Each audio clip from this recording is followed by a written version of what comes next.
Hello po mga kananay, ito nga pala mga kasama ko sa trabaho. Nandito kami ngayon sa kasama namin dati sa trabaho mga kananay.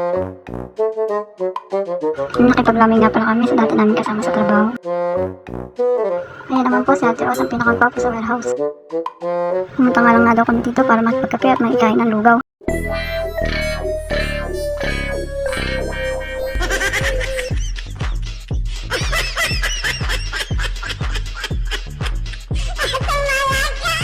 Hindi nga daw po siya nabubusog kahit tirahin niya ng tirahin yung lugaw at yung mani.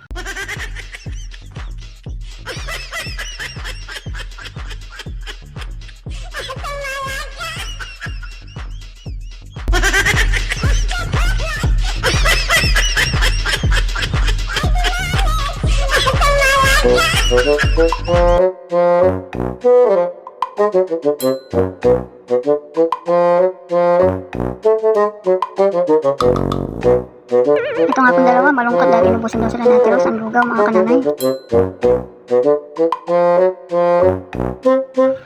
Dito naawa na si Ate Ros, hinanap niya na kami kumain mga kananay.